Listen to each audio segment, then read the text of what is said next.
everybody. Really pleased to be talking about scaling your team for this Capital HQ Masterclass. And in terms of where you might be on your journey now, then I'm sure you always sit there with grand plans for building that house. But at the moment, maybe it's something a bit smaller and modest like this one here. Maybe you've already filled in a lot of this plot of land here. But whatever stage you're at, then the content today is very much about helping you enable those plans, partly in terms of setting the foundations, but also getting some insight directly from my experience and from the other startups and scale-ups we've worked with who have scaled and built beautiful things. And hopefully what you can do is understand specifically with regards to scaling your team, how that's going to maximize the potential of your business. I can't help you on the market need or the cash, but there's no doubt that the team side of things is another key factor that you need to get right to avoid your business not working out and not realizing its potential. Talk to any investor, founder, service provider, and they'll consistently talk to you about the value of getting the team right. And particularly as you go through a funding journey, and a big part of that investment is going to be in your team, both literally in terms of your time as well, then it's a key thing to make sure you can get right. I'm sure you'll appreciate there's no magic wand or silver bullet that I can give you today, but hopefully what I can do is de-risk that team element so that it's not one of the things that you see as a challenge for your business, but much more so something that allows you to maximize your potential and becomes an asset for your scale up rather than a liability. Bit of background, my name's Alan Furley. I'm co-founder and CEO of ISL Talent. We're a recruiter for venture-funded startups and scale-ups. My background is recruitment through and through, and the content I'm going to talk to you about today is both from the clients that we work with, so where we've worked with startups and scale-ups and helped them to grow across technology, commercial, and leadership most commonly, but also from running my business for the last 15 years. And I've definitely hired more people than I have now. So some of the content will be my own personal mistakes and lessons learned around what it means to scale a team to build the most valuable business. In terms of some of the businesses we work with, it's across any sector where there's technology driving it. So we've got businesses within the robotics sector, within agri-tech, SaaS businesses of different ilks as well.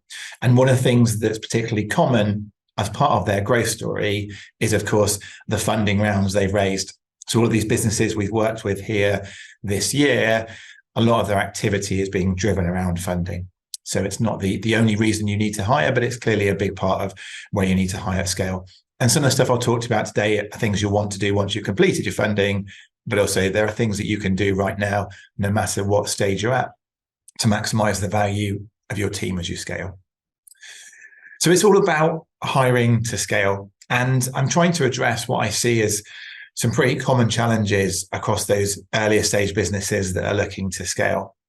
The first is that as you go from founding to scaling team, there's a lot you want to keep hold of, but there's no doubt that there's some things that need to change. And partly that's because you've got the resources, you've unlocked the investment to be able to make those changes, but also you're going through a different stage of that business. When it comes to the team as part of that, you're going to start moving away from perhaps the equivalent of the friends, families, and full stage of team building, where you're working with people you went to university with or you'd worked with before, or maybe they're a distant relation, to not necessarily hiring proper grown-ups, but starting to hire people that don't have that personal connection to you. So although you'll still want to leverage your network throughout your founder journey, what's also important is that you shift some things as you start to hire people that don't know you from the outset.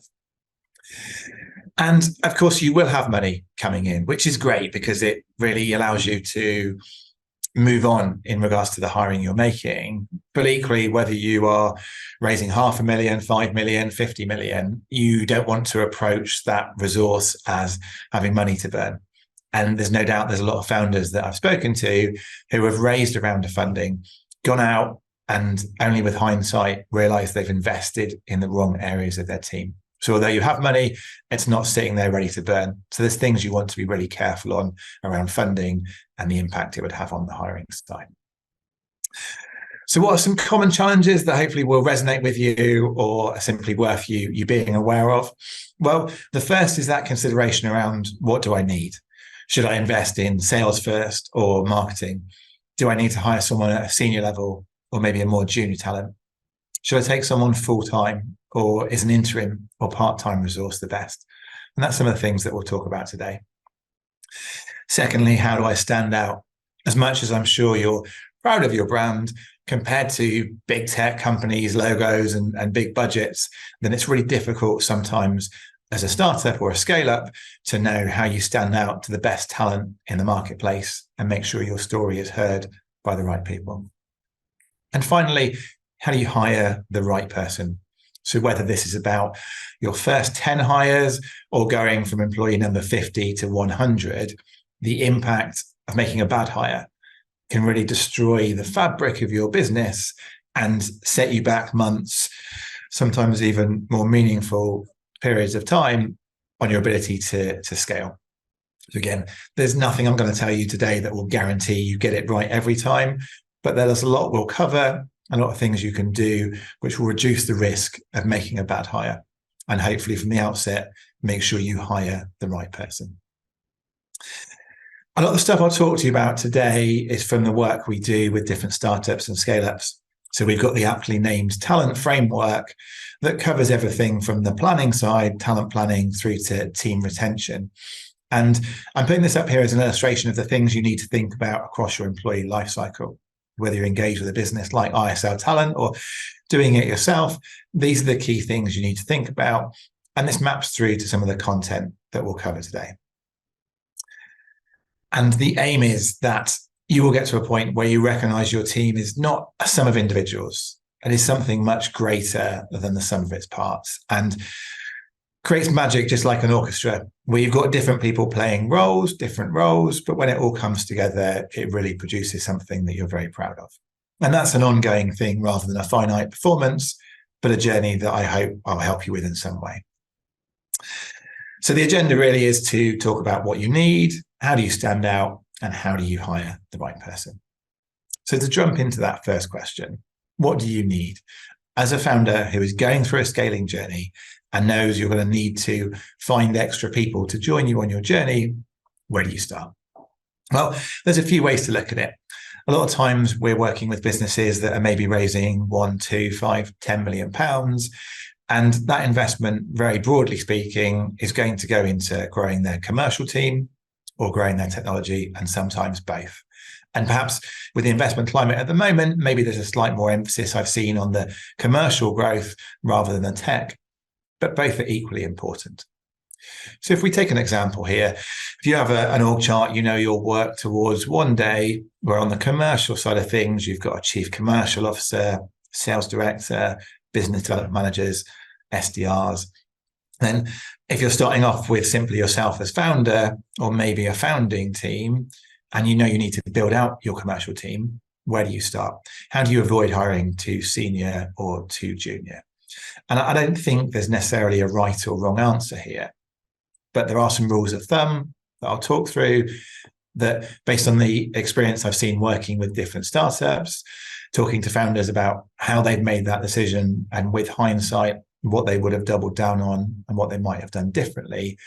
That's influenced some of the guidance that I'll give you today. So specifically on the sales side, I think one of the things that I'd advise is to think about your sales process before you jump too quickly into the role or the person that you need to hire. So if we look at that sales cycle, and particularly as you're starting to scale, probably more of the emphasis on the first 3 steps, so awareness, consideration, and decision. One of the questions you might want to ask yourself to help indicate the potential hire is, which of these 3 elements do you really want to move forward in?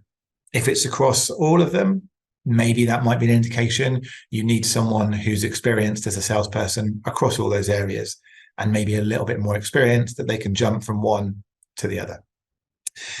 If it's really about building awareness, and that's something that's taking a lot of your time as founder or from your existing team, and that's the bit of the needle you really need to move, perhaps an SDR, someone who can do a bit of the grunt work and build up that awareness, might be worthwhile investing in.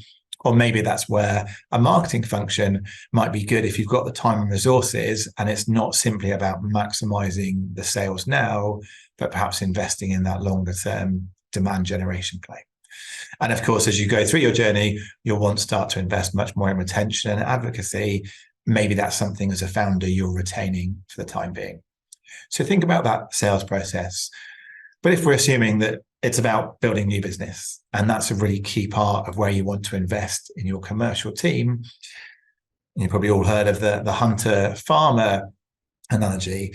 So if you know you need a hunter, I'd also stop and pause and think about, well, what type of hunter do you need? So stretching the analogy, you may find you get people who are very good at rabbit hunting and bringing in several wins, several deals, several rabbits a day.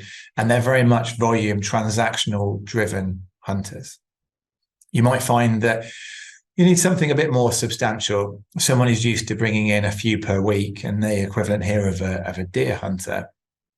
Or maybe your focus is about the big tickets, the elephants with this analogy here, and you need to be focused on winning enterprise logos at this stage of your journey. And that's really where you need to emphasize that hunter.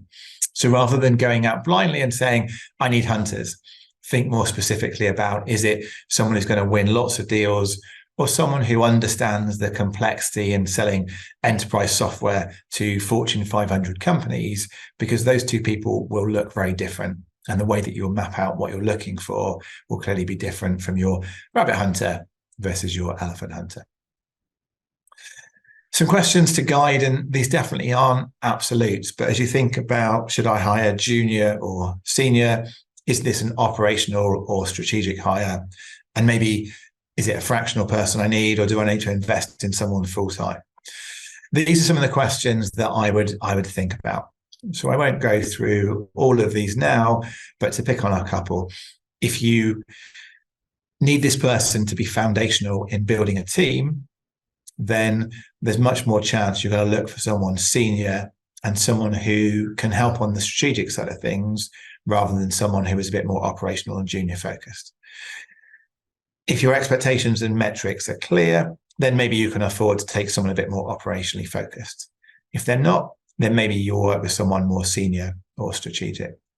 And these aren't absolutes. And of course, fractional is not the same as senior or strategic, and permanent, operational, junior crossover in some ways and not in others. But these are the questions that I've learned from founders where they've talked about making decisions and what had guided them along the way, that you can apply to whether it's your commercial team, your technology team, or other areas as well. What hiring, particularly as a recruiter, when I'm given a job spec, often seems to be about is the technical or the hard skills, the need for Python or JavaScript versus C++ or Java. Really needing someone who understands React Native or has worked with Salesforce before.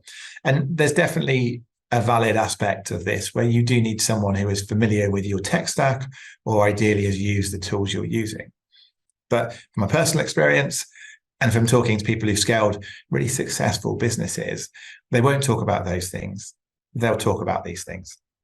If you ask them about the best hires they made, or if you talk to them 10 years on in their journey and they're glowing about the impact those first few hires made, many of which are still with the business, the founders I've spoken to will talk about things like problem solving and humility and resilience much more than they'll reflect on how good somebody was with a particular programming language, or the fact that they were there on day one with knowledge of a particular software tool.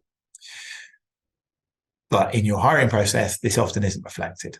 So I'd make sure you don't obsess over the hard or the technical skills, but think much more intentionally around the values, the behaviors, and the so-called soft skills that are reflected here.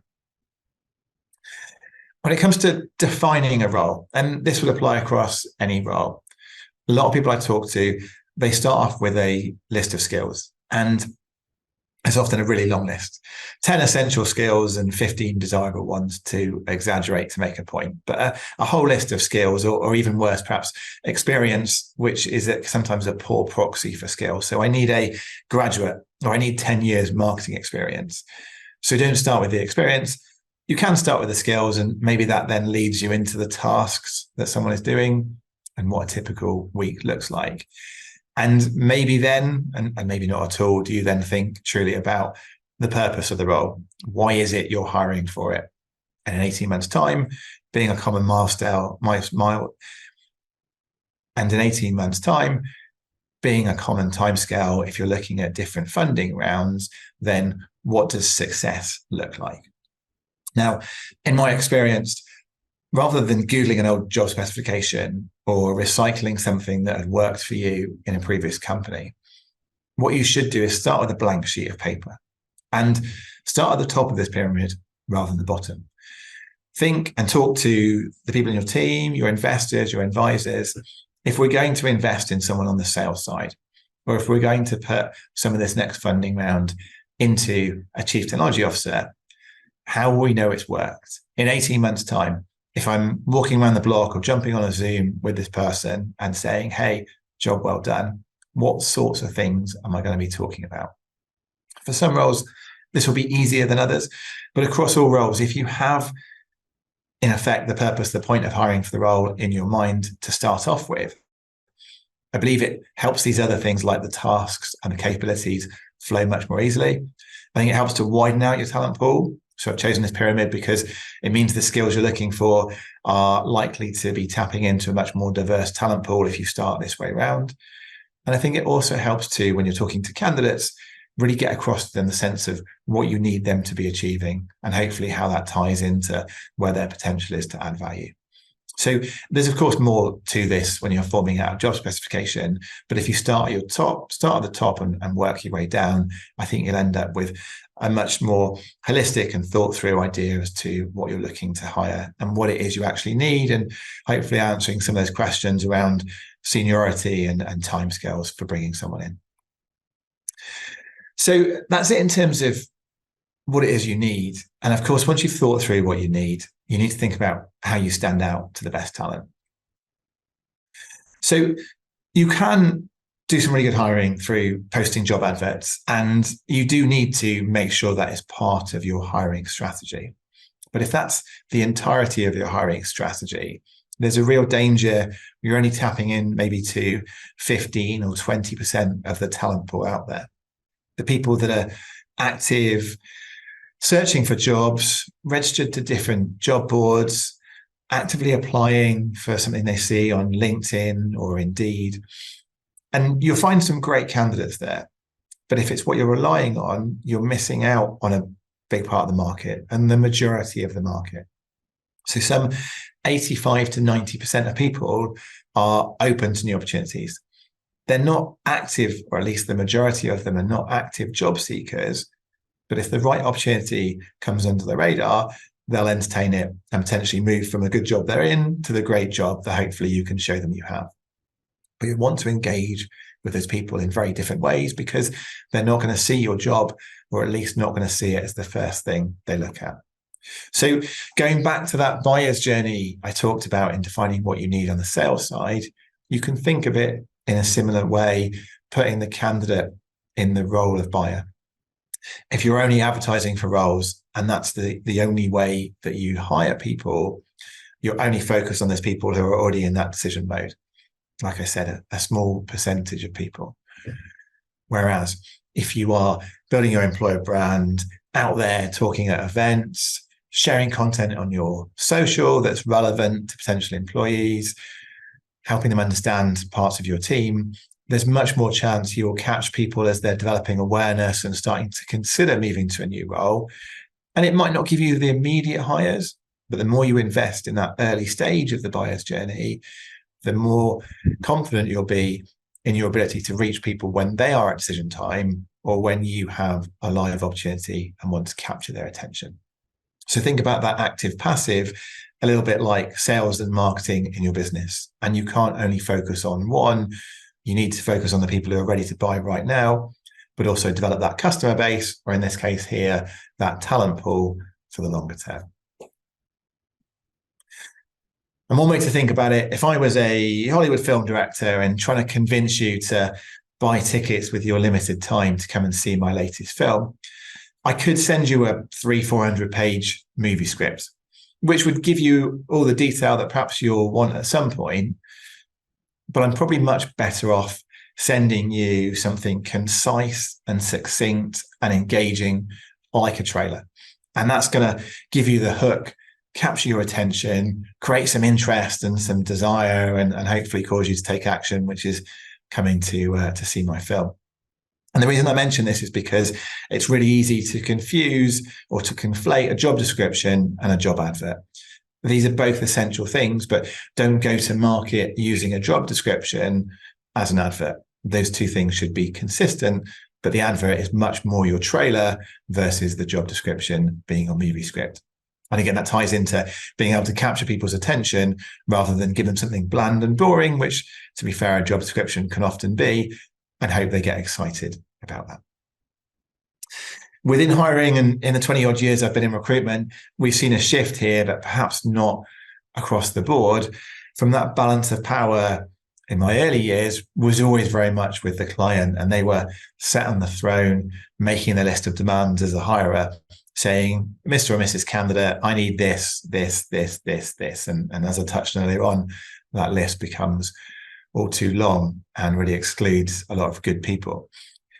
There's definitely more of a balance now, an equilibrium between, someone who's looking for a job and someone who's looking to offer a job. But sometimes the interview process doesn't reflect that. So if you're racing to hire and you've got a good funding round and story behind you, then great. People need to demonstrate why they are worth your investment. But you also need to make sure the balance of power is not too steeply in your favor. You need to allow time to engage them in the interview and see your job as an interviewer as not only assessing and testing them, but exciting and engaging them and making sure you're really clear with the best talent why they should be committing their job, their resources to joining your journey. And that's definitely not about putting lots of hurdles and barriers in their place and thinking that you're the only one who matters in this interview process. I'm going to play a short video now, which ties into the whole storytelling aspect of recruitment. This is from Clue, a business that I mentioned earlier on we've been working with. And we've used this when we've approached candidates as their talent partner. And it's been a really powerful way to get engagement. And I'll talk a little bit more about what this is. Let me play it for you now.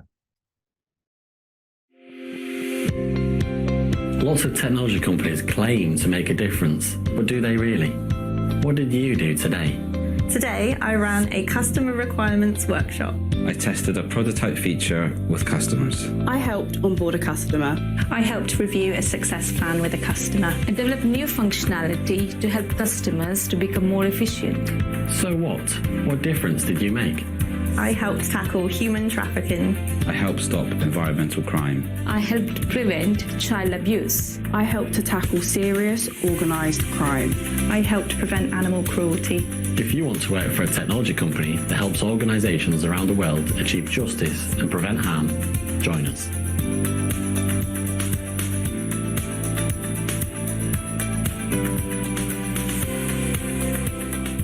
So that's a video from a little while back. Clue have since rebranded, but the message remains the same, that a big part of this, and I shared it for a couple of reasons.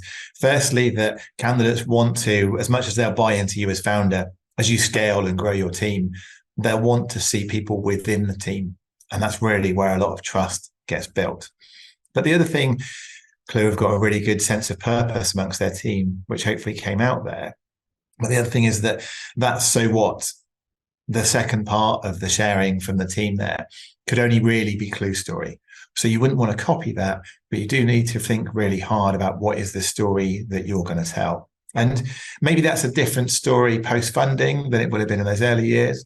I'm sure there's elements of consistency in that, of course. But in this next phase of your journey, of the business you're building, what is the story you want to tell to potential talent? And how can you make sure that's a really rich, compelling, engaging story? As a talent partner to Clue, we found it really useful to have that type of content there to get the engagement with candidates that it's really simply difficult to get through sending them a job description or a job advert and hoping that's the hook that captures their attention. So we've talked about the first two parts of this talent framework, really, the need to think through what you need, the talent planning, and then secondly, how do you attract the best? So the final part I'm going to focus on is moving through the L and the E in effect. How do I hire the right person? So some things you definitely don't want to do, in my experience and from the research I've done, is focus too much on education. Focus on where someone went to university or college as an indication they are a good hire for you. On a similar line, you want to avoid bias by focusing too much on logos and assuming that because someone worked for Google or Meta, they must be great for your business. I'm sure they're a really valuable employee, but going back to that framework, you need to think about what you need. What's the purpose of hiring that person for you? And how closely aligned is that to the job they did for this big tech company where the logo may be appealing, but was it a very different context and very different environment? So don't use the logos or the education as a shortcut for saying, yes, someone is right for us. And job titles can be very misleading and easily given away in early stage businesses.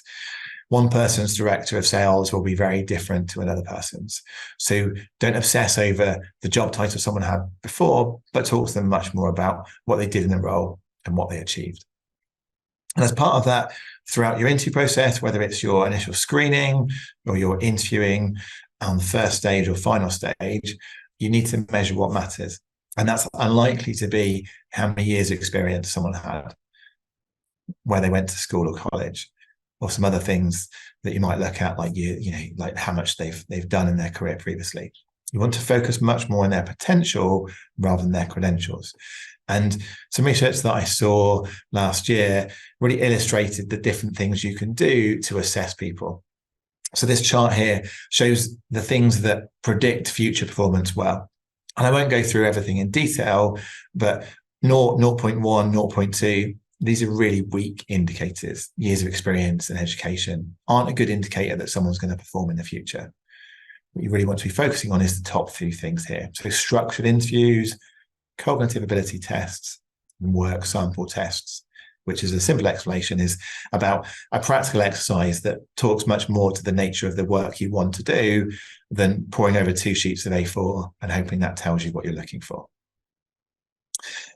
Also, I'd really encourage you, as much as you might feel you want to hold things back in an interview process, and when you're looking to hire people, the cost of these things only becoming clear once they've joined you are significant. So even though you might be about to raise some great funding, and that will really help you move forward on your journey, if you know there's some real challenges around product market fit, or you're going to have to work through some pretty significant client objections before you move on to that next phase, make that part of the conversation with potential hires. They want to come into it with their eyes wide open and knowing what the challenges are, because if it's going to put them off at the interview stage rather than when they're a few months into the job, and it's really costly from both sides to only learn it at that point. Culture fit, culture add, it might seem a simple amount of language, but I think it can be quite meaningful when it comes down to avoiding only hiring people that fit the mold of what you have or what has grown your business so far, versus being really inclusive from the outset and hiring diverse talent, whether that's on gender or background or how old the people in your business are, and building a business that each person is adding to your culture rather than simply fitting into the box that you already have. There's a lot of evidence around diverse businesses are the most successful, and a big part of that is how you go about measuring what's right on the cultural side of things. And part of that is in values. So we might all agree that we want someone that works hard, but if we leave it at that, there's a real danger that one of us ends up focusing on people who work all hours, 12-hour days being the norm, because that's what we think hard work is. Maybe another one of us thinks it's about doing yoga at 9 o'clock in the morning to have some rest and come back into work fully focused. And someone else thinks it's someone who can embrace deep work and work for 2 hours without distractions. Now, all of those may be valid, but if we leave our value as hard work and go and find candidates who demonstrate that, there's a real danger we're inconsistent in what we're looking for. So when you're looking at values, take a step down and look at behaviors and engage with your senior team or with all of your business around what that looks like. Focus much more on your hiring and when you're assessing people on those who are not simply up to it, so they Have they done this role before? And do they have this skill set versus those who are up for it? The more you can focus on people who align on your mission, your vision, and your values, and have the ability to adapt and grow as your business grows, the better quality hires you will have. Post sort of hiring decisions, then you shouldn't overlook the importance of good onboarding. And often that can start in between the offer being made and someone starting. So pre-boarding, invite people into your Slack group, head out for a lunch if you're together as a team. Make sure that they're aware if you've got an all-hands meeting coming up before they start. That's a good way to make them feel part of the team and de-risk the chance of them going elsewhere in that pre-boarding period. Have a clear plan for week one and make sure you set some review points over those first 2 or 3 months. Hopefully everything goes perfectly. In reality, it won't do. So you need those catches there to review after 1 month.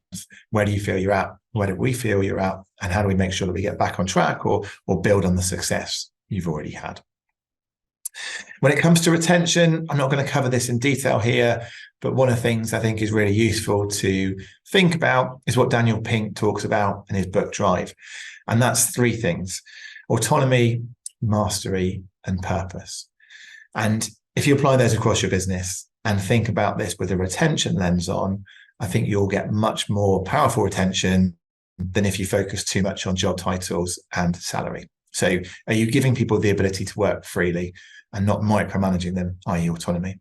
Are you developing and progressing people and giving them a sense of mastery? And whether you're solving climate change or one of the UN's SDGs, or whether it's simply about the day-to-day meaning and purpose you give your employees, then how are you covering that to make sure you can retain your best talent? So to recap, those common hiring challenges in terms of what do I need, how do I stand out, and how do I hire the right person? And that's what we've covered today, and hopefully has helped you think through as you go through that growth phase in your business. What are some of the ways that you can answer those questions and feel much more confident as you scale your team, bringing the right people on board? We've covered a fair part of this talent framework here, but there's clearly a lot more you can look and do at it. And if you want to get a guide as to where you might need to work, you can download this free scorecard here. So it's 15 questions, should take you 2 minutes, and it will give you personalized feedback on whether it's the attraction or the retention or the assessment, what's within your hiring life cycle, your talent life cycle, where are you going to get most impact from taking action rather than trying to tackle everything all at once? Because I know that time is limited resource for you, so you need to focus on the bits that matter. If there's any follow-up, then I'm more than happy for people to connect on LinkedIn, and you can reach me on this email address here. And hopefully through reflecting back on some of the content today, you'll recognize that a bit like a game of poker, there's never a guarantee of success. But if you do these things, you can really de-risk and improve your chances of winning in the game for hiring and maximize the resources you have, no matter how big your stack might look. All right, fantastic. Thanks, Alan, for that. I'm sure there's a lot of companies out there that will be needing your sort of guidance and advice that you've just provided. We certainly need it. But yeah, look, I have a couple of questions which I've broken down into a few stages. So the first one is the initial stages of recruitment and strategy.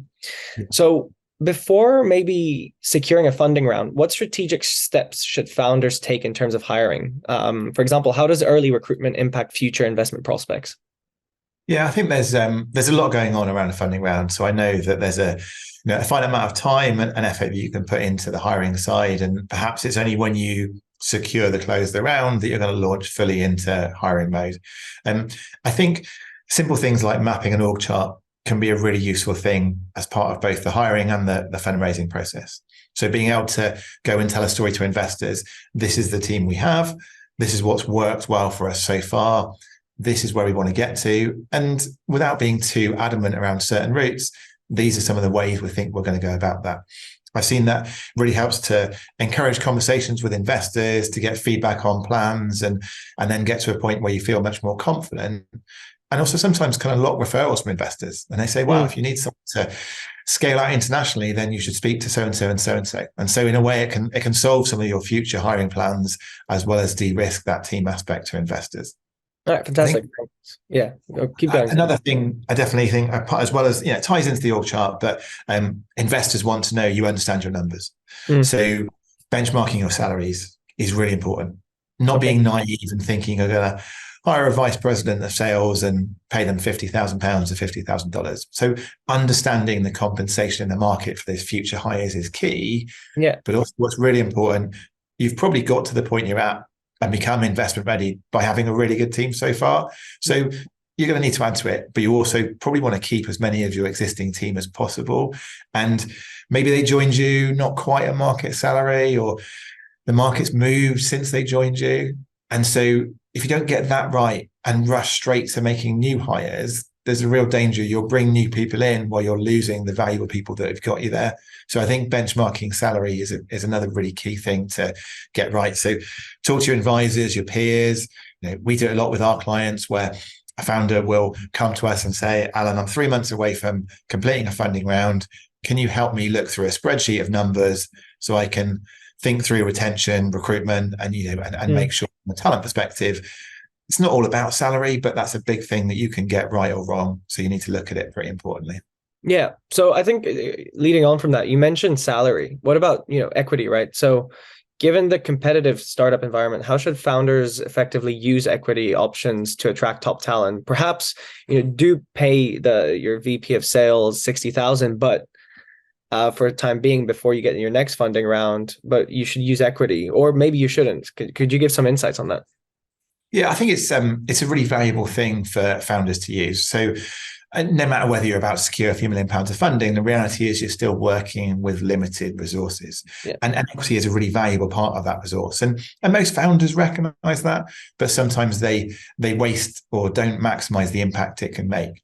And what I mean by that is they'll talk to employees about you're getting 0.1%, or you're getting 500 shares. And of course, you need to make sure you're being compliant. But really what an employee wants to know is, if I join you now and you do what you say you're going to do, I know there's a risk to that. But at the end of that journey, is my reward in terms of an equity side of things going to be a holiday, a car, a house, a street? Just make it real for them a little bit, what they would hope to get out of the journey, because that can be a massive part of retaining your best talent, and avoid them walking away from something really valuable because they've not understood what 0.1% of the business may be in terms of this funding round, the next one, and things like dilution, etc. And then it ends up with a bad taste in the mouth when they get to the end of that journey. Absolutely. And do you have any best practices? I know there's no things that will come out of nowhere, but do you have any best practices for structuring these incentives?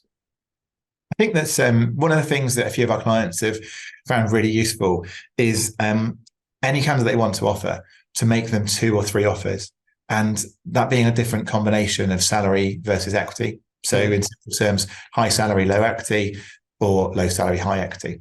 And being neutral in terms of making that offer to the candidate. So you need to make sure your numbers work to balance those 2 or 3 options. But it then allows you, Hugo, if you're at a stage of life where it's all about the future upside for you, you might choose the low salary, the high options. Maybe I would need to lock in a higher salary and I don't necessarily have the appetite for that equity upside. So it allows you to hire a wider talent pool, but being consistent in terms of the way in which you're using resources, but definitely being varied as well. Makes sense. Makes complete sense. And now moving perhaps a bit more about you guys, ISL Talent. In a market flooded with talent, what unique approaches do you use to identify and attract the best candidates for roles that startups are inquiring about? Yeah, I don't know about the global picture, but I think in the UK, there's something like 30,000 recruiters. So I think it might be a stretch to claim that I'm unique, but I guess where we differentiate ourselves, there's a focus there on funded startups and scale-ups. So we understand the journey you're going through. That can be a little bit chaotic and uncertain. And what seems the focus one day might be different the next day. We work on longer term relationships. So we're there for the duration rather than just one moment in time. In terms of more practically, how do we go about differentiating? Well, it's about you, the founder, rather than us, the business, largely. So although we focus on that market, our model is typically where we're going to reach talent with the client's brand front and center. So we're going to the market as we rather than their client. You'll have invested heavily in your brand. So we put that front and center. And that's really important to get that initial engagement and trust with candidates. And where any of us can jump onto LinkedIn and find a list of 10 data scientists or heads of AI, it's not about finding people, it's about engaging with them. And so being able to tell your founder story and show off about the team you've already hired is such an important way to be able to bring the best talent on board. That's where we get much better results when we go to market with the client's brand front and center. Yeah, and so similarly to what Clue have done, right? So adding on to that, could you maybe share examples of how startups have seen transformative success? Maybe giving a couple of other case studies if you can. Yeah, one business we've been working with pretty closely this year is Student Crowd. So they raised £2.5 million, which I think was announced back in September time. Now, in my old world of recruitment, probably at that point, I'm most excited about working with them, and they've got some roles live, and we throw some CVs at them and hope to get lucky. But with that relationship there, we were referred in by their investor, which obviously was a massive boost for us.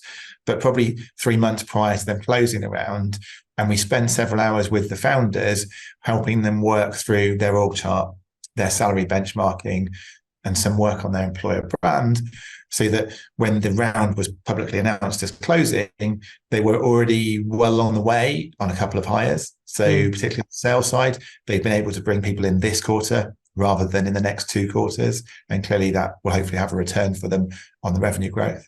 But also they felt much more confident going to market and being able to recognize that there was a lot that they wanted to retain as a business around their current team and also in the people they hire in the future.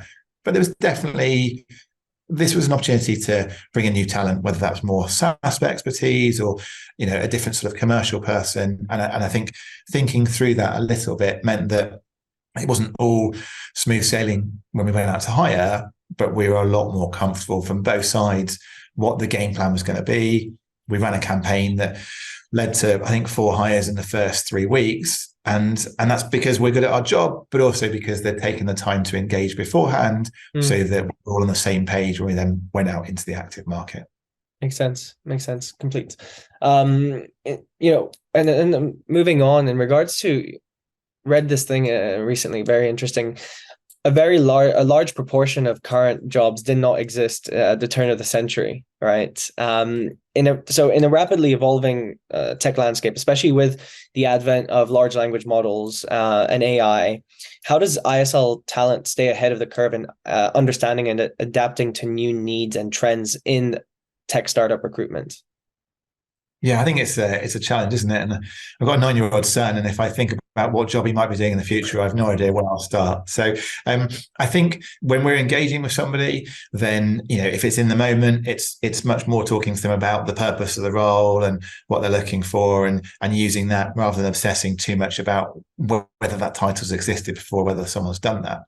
I think as a business, then thinking about AI within my business, but also how it disrupts my industry is definitely there, and I'm sure something that's shared by a lot of other founders.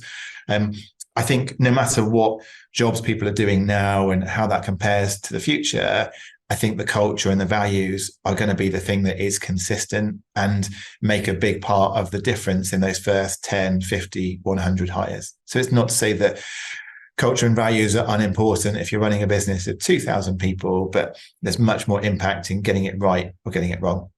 So from our perspective, getting to know the founders, getting to know the business, the people there is how we're confident we can find the right people today, but also for tomorrow's roles.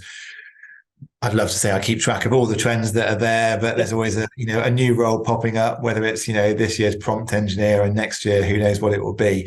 But so I think that the thing that is definitely consistent there is the culture and the values. And that's a big part of how we look to engage with businesses so that we're not simply recruiting off 2 sheets of A4, i.e. a job spec, and hoping to match that with 2 sheets of A4, i.e. a CV, but much more focusing on connecting the right people.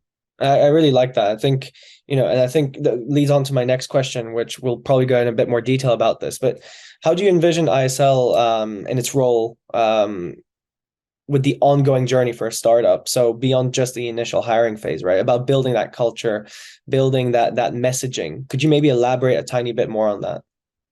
Yeah, I think when I introduced myself, I still say we're a recruiter because I think it helps most easily for people to understand where the core part of the value is. What we've really seen the benefit over the last couple of years, and I think will become much more part of the journey in the future, is that start to end journey across the talent life cycle. So I don't really see a situation where we're going into businesses and becoming a culture consultant, but where that culture and values stretches across recruitment and retention. Being part of the conversation is what I'm keen for us to build on. So whether that's in the initial definition around challenging founders a little bit and not making it a big, long list of shopping skills that risks only hiring one type of person, but from the outset saying it may take a little longer, but you need to diversify your talent pool and take a bit more time defining what you're looking for. Or being able to, we've done a retention report previously where we took data from 200 candidates and asked them why they'd left their job in a scale up in the previous 3 or 4 months. It might sound counterintuitive for a recruiter to try and improve a client's retention because maybe it canalizes our business, but it's part of that journey around we're here to help you grow the best teams. And if that means that you don't hire for these roles because we've helped you to retain the team, there's a clear value add to the client there. And we've built trust and credibility so that when they do really need to bring someone in, we're in a good position to find them the best people to complement their existing team. Absolutely. And thank you for that. I think, we only have a few minutes left, but I want to move forward to perhaps future trends and current trends as well. So, with the increasing trend towards remote work, have you noticed a shift in top candidates' preferences? Do the best talents now predominantly seek remote opportunities, or is that not what you're seeing? I think everybody I talk to, and arguably whether they're the best talent or not the best talent, is looking for some element of flexibility. And a big part of that, with all we've been through the last few years, is remote working. So I think it's essential to offer it in some way. Now, many of us may say, we work hybrid, but that is a massive spectrum, so there's very few companies that are fully remote and very few that are fully in office. But the key thing, if you're in that murky middle, so to speak, is that you define exactly what it is that's acceptable to you, and you balance that about the ability to hire great people. So I think your best performers probably want some element of remote work. There's a fear that maybe the worst performers also want the lack of accountability that can come from. If you think in terms of principles, why do we have a working arrangement? It's for recruitment, it's for retention, collaboration, problem solving, and then design your business for that. You'll have much more success. But yes, I suppose in simple terms, you probably do need to think about offering some sort of remote work. And with a lot of big tech companies, the trend we've seen this year is they're bringing people back into the office. It can be a differentiator for you as a business. So Student Crowd, who I mentioned earlier on, they're a team of 25, 30 people and they're fully remote. And that does mean we need to be really intentional when we go to hire to find people that can operate well in that environment. But there's no doubt where they're not limited in the battle for talent, they're not limited by postcode or zip code. It does mean that they have a much wider talent pool to look at. And that clearly helps them to hire much more so than someone that says you need to come into London 4 days a week. I think, of course, the argument against that is that most of us feel much more comfortable scaling a team, building a culture, doing it in person. And it's not as easy as saying, we'll flip remote and everything will be the same. So unless you're prepared to put the time and effort in, or unless you've got the history doing that remote, there can be a bit of a tension between the two. Yeah. I think that, it's quite contrasting in terms of fully remote when you're looking online for new opportunities and in office. And a couple of friends already had this debate about whether they were going to go for one company because they were fully remote or not. So I think that those trends are only going to keep evolving. But look, Alan, if you could give one piece of advice for founders, if you could give one piece of advice for founders, what would it be? I think it's one of the things I touched on earlier was that difference between active candidates and passive candidates. And I'm conscious not to label active candidates as less poor quality.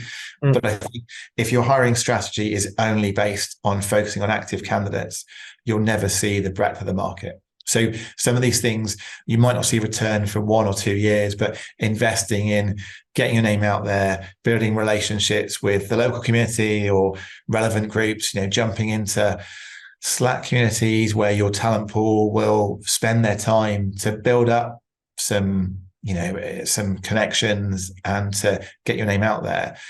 It's one of those things where you've got 1,000,001 jobs as a founder. So you might not see the instant return on investment, but the people that I've spoken to that have built great teams talk about hiring being an ongoing job of theirs as leader of a business, and one that probably involves 10 things rather than simply one thing, i.e. posting an advert and helping to find the best people time and time again. So there's a lot that I could think of, but that's one of the things that comes to mind.